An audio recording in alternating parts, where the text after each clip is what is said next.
हमारा ब्रह्मांड इतना बड़ा है कि जिसके आकार के बारे में हमें कोई भी आइडिया नहीं है और इसी ब्रह्मांड में इतने सारे ग्रह सितारे मौजूद हैं जितना धरती पे रेती के दाने नहीं हैं। तो आज के इस वीडियो में इसी ब्रह्मांड में मौजूद कुछ रहस्यमय और अजीब ग्रहों के बारे में मैं बात करूंगा और हो सके तो इस वीडियो को एकदम लास्ट तक जरूर देखना, क्योंकि लास्ट वाला प्लैनेट सबसे अजीब और कमाल का होने वाला है, द डायमंड प्लैनेट। इस प्लैनेट का असली नाम है 55 कैनक्री ई और ये एक ऐसा ग्रह है जो कि हीरे का बना है। इस प्लैनेट का हीरे से बना हिस्सा हमारी धरती के पूरे वजन से लगभग 3 गुना ज्यादा है। इस प्लैनेट को साल 2004 में डिस्कवर किया गया था।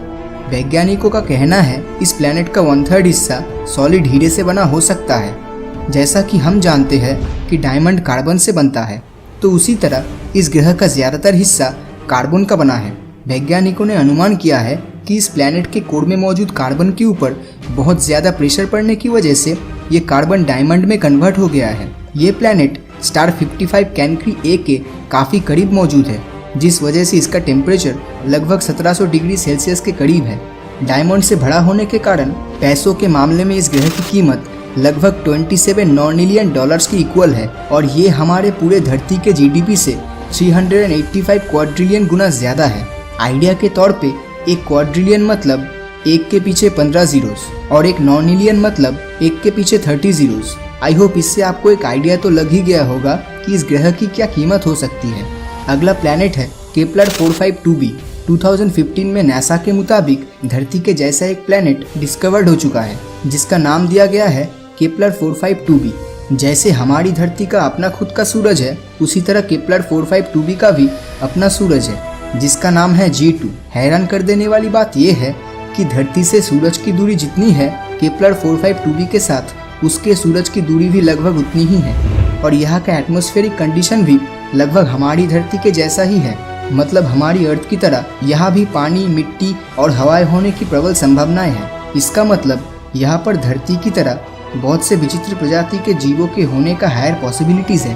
पृथ्वी के साथ इतनी सिमिलरिटीज होने के कारण इसे अर्थ 2.0 भी कहा जाता है। सूरज का एक चक्कर लगाने में धरती को 365 डेज लगता है और वही दूसरी तरफ केपलर 452b को अपने सूरज G2 का एक चक्कर लगाने में 385 डेज जितना समय ले लेता है। मतलब दोनों के रिवोल्यूशन टाइम में सिर्फ 20 दिन का डिफरेंस है। हमारा सूरज 4.6 बिलियन साल पुराना है और वही दूसरी तरफ G2 6 बिलियन साल पुराना है। केपलर 452b हमारी धरती से 2 गुना बड़ा है, लेकिन अगर यहाँ पर एलियन लाइफ होने का चांसेस इतना ज्यादा है, फिर अभी तक हमें इस ग्रह में एलियन लाइफ के बारे में कोई इन्फॉर्मेशन क्यों नहीं मिल पाया है। दरअसल धरती से इस प्लैनेट की दूरी लगभग 1400 लाइट ईयर जितनी है। अब आप समझ ही चुके होंगे कि यहाँ तक पहुँचने में आज के टेक्नोलॉजी से बनी स्पेसशिप को कितना ज़्यादा समय लग जाएगा। लेकिन अगर फ्यूचर में नासा, SpaceX और इसरो जैसी स्पेस एजेंसी अगर स्पेस ट्रैवल टेक्नोलॉजी को फ्यूचर में इम्प्रूव कर पाए, तो हो सकता है भविष्य में हम इस ग्रह पे कभी ना कभी ज़रूर पहुँच पाएंगे।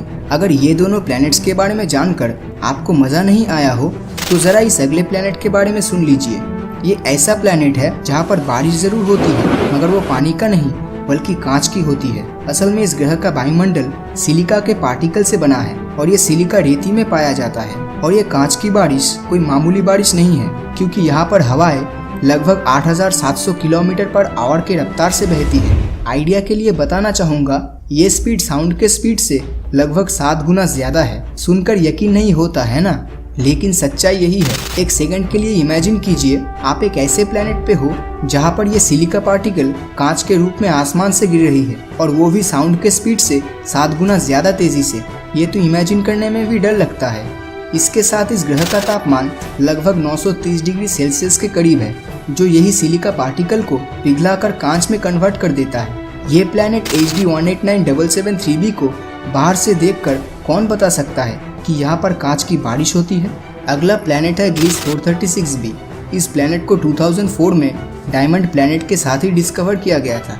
इस ग्रह की खासियत ये है कि ये एक आग में जलने वाला बर्फ का प्लैनेट है। अब ये सुनकर हर कोई बोल सकता है कि भाई ये क्या बकवास कर रहा है, ग्रह पूरा बर्फ से बना है और फिर भी जल रहा है। लेकिन यकीन मानिए फ्रेंड्स, यही इस ग्रह की खासियत है। और इस प्लैनेट का एवरेज टेम्परेचर 450 डिग्री सेल्सियस है। मतलब पूरी तरह बर्फ से ढका हुआ प्लैनेट जिसकी एवरेज टेम्परेचर पानी के बॉइलिंग पॉइंट से 4 गुना ज़्यादा है। लेकिन आखिर ऐसा कैसे हो पाया है? असल में इस प्लैनेट का ग्रेविटेशनल फोर्स इतना ज़्यादा है कि अगर हाई टेम्परेचर की वजह से बर्फ़ पिघलकर गैस में कन्वर्ट हो भी जाता है तो वो ऊपर आसमान में जाने की वजह और ग्रेविटेशनल फोर्स की वजह से सीधा प्लैनेट के अंदर चला जाता है और यही गैस फिर से बर्फ़ बन जाती है और यही रोटेशन प्रोसेस चलता रहता है और इसी आकर्षण बल के कारण ये एक नॉर्मल ग्रह की तरह भाप में बदल के बारिश भी नहीं ला पाता। इस प्लैनेट का आकार हमारे सोलर सिस्टम में मौजूद नेपच्यून के बराबर है और अपने सूरज का एक चक्कर लगाने में सिर्फ 2 दिन 15 घंटे का समय लेता है। मतलब यहाँ का 1 साल धरती के लगभग 2.5 दिन में ही खत्म हो जाता है। तो अभी तक मैंने जितने भी प्लैनेट्स के बारे में बताया वो सब हमारी धरती से बहुत ज़्यादा दूर मौजूद है, लेकिन लास्ट वाला प्लैनेट हमारे सोलर सिस्टम में ही मौजूद है जिसका नाम है टाइटन, जो कि सैटर्न यानी शनि ग्रह का चांद है। जैसे धरती का अपना नेचुरल सैटेलाइट मून है, ठीक उसी तरह सैटर्न का भी अपना मून है जिसे टाइटन कहते हैं। लेकिन इसमें आखिर ऐसी क्या खास बात है? टाइटन का एटमॉस्फेयर इतना डेंस है कि ईयर 2005 से पहले हमें ये पता भी नहीं था कि इसके भीतर की सतह पे क्या क्या मौजूद है। तो 2005 के बाद वैज्ञानिक टाइटन के भीतर की सतह के बारे में जान पाने में सक्षम हुए थे, जो कि कुछ इस तरह दिखता है। ये एक ऐसी जगह है जहाँ पर एटमॉस्फेयर के साथ साथ नदियाँ और झील भी मौजूद है। यहाँ तक टाइटन पर धरती की तरह ही बारिश होती है, लेकिन यहाँ का टेम्परेचर -179 डिग्री सेल्सियस जितना है। इसी वजह से यहाँ पर पानी भी छूने पर बिल्कुल एक चट्टान के जैसा महसूस हो सकता है और यहाँ पर natural gas methane gaseous condition में नहीं बल्कि लिक्विड स्टेट में रहता है। तो अब तक जो रिवर, क्लाउड्स और लेक्स की बात कर रहा था वो असल में पानी का नहीं बल्कि मीथेन गैस का बना है। अब तक टाइटन ग्रह के सिर्फ 20% रीजन के बारे में ही साइंटिस्ट जान पाए हैं, लेकिन सिर्फ उसी 20% रीजन में इतना ज़्यादा नेचुरल गैस मौजूद है जो हमारी पूरी धरती में मौजूद नेचुरल गैस और तेल से 100 गुना ज़्यादा है। जिस तरह हमारी धरती पर नेचुरल रिसोर्सेज की कमी दिखाई दे रही है, उस हिसाब से भविष्य में टाइटन ग्रह पर स्पेस मिशन करना इंसानी सभ्यता के लिए बहुत ही फायदेमंद हो सकता है। और टाइटन के बारे में सबसे अजीब बात यह है कि आप चाहे तो टाइटन पर उड़ भी सकते हैं। असल में टाइटन का एटमॉस्फेयर इतना ज़्यादा डेंस है और दूसरी तरफ यहाँ का ग्रेविटी उतना ही कम है। तो इसी वजह से अगर आप अपने दोनों हाथ और पैरों में पंख लगाकर उड़ने की कोशिश करते हो तो आप आसानी से टाइटन के एटमॉस्फेयर में उड़ पाएंगे किसी पंछी की तरह, जो हमारी धरती पे कर पाना लगभग नामुमकिन है। तो इन सारे प्लैनेट्स में से आपको कौन सा सबसे अच्छा लगा नीचे कमेंट करके ज़रूर बताएं। और अगर ये वीडियो आपको अच्छा लगा हो तो इस वीडियो को लाइक और अपने दोस्तों के साथ शेयर करना मत भूलना। और अगर अभी तक आपने हमारे चैनल को सब्सक्राइब नहीं किया है तो सब्सक्राइब करके नोटिफिकेशन बेल को ऑन कर दीजिए, क्योंकि मैं ऐसी ही वीडियोस हर हफ्ते लाता रहता हूँ। तो मिलता हूँ आपसे अगले वीडियो में और हमेशा की तरह थैंक्स फॉर वॉचिंग।